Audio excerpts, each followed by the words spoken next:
Okay, so magandang umaga mga karabit. So welcome sa aking YouTube channel.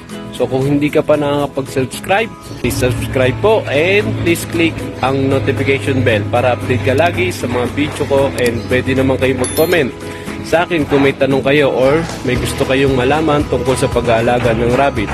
So just watch and listen.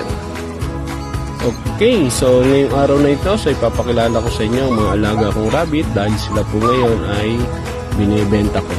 So itong mga rabbit na to ay pwede naman natin gawin pang negosyo.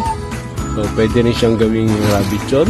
So pwede rin namang pang alaga para sa mga anak ninyo. So bumili kayo ng isa o dalawa, so palagaan nyo sa anak nyo. So kaysa naman sa lagi na lang nakababad sa cellphone, so mas maganda may alaga po silang rabbit. So sa ngayon, ito po yung kaunahang kong alaga. So si Mother Carrot. So siya po ay ibinigay sa akin ng kasamahan ko sa trabaho. So, si Maria Cecilia Rodrigo from Alfonso, Cavite. So shoutout sa iyo, Ma'am Cecilia. So si Mother Carrot po ay ibinigay sa akin last November.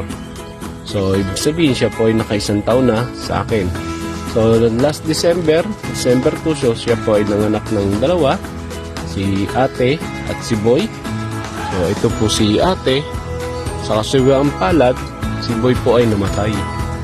So bakit po siya namatay? So during pinakawalan ko sa aking taniman, so nakakain po siya ng dahon ng kamatis. Yun po palang delikado para sa ating mga alagang rabbit. So kaya siya namatay. Then pinakastakuli siya ng February. Then March naman is nakunan, so namatay yung 3 baby na inalabas niya dahil pinakain ko po siya ng dahon ng papaya.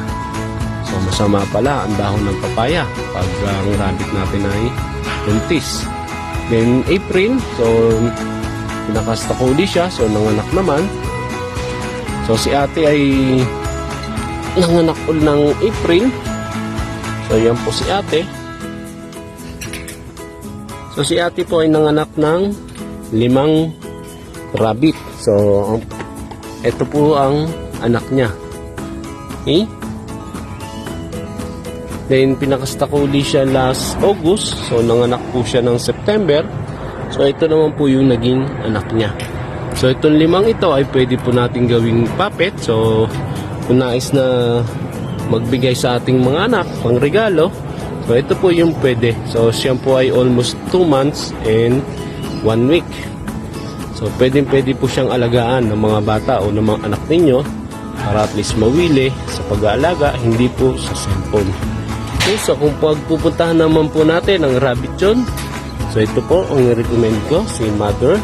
So siya po ay tumitimbang na ng 3.7 kilos. Kung hanap nyo pa ay mas mababa sa rabbit yun, so ito po silang lahat 2.5 kilos. Sila pong 4. Okay, kung gusto namang mag-alaga, sila pong 5. Pero kung nais po natin magnegosyo, so pwede naman siguro magsimula katulad ko ng isang pares. So paramihin nyo lang, so alamin nyo ang karapat-dapat na pag-aalaga para at least hindi po kayo matulad sa akin na paunti-unti namamatay ang mga alaga. Just makinig na lang sa mga nauna sa atin ng mga payo o mga YouTube subscriber na nagsasabi kung ano yung dapat gawin sa mga ating alagang rabbit. So sila po ngayon ay binibenta ko. So sana this coming December, so magustuhan nyo pong maglitsyon. So available po sila. Taga rito po ako sa Bagbagdos, Rosario, Cavite. So kung nais nyo pong bumili, so just text or comment po kayo sa aking YouTube channel. So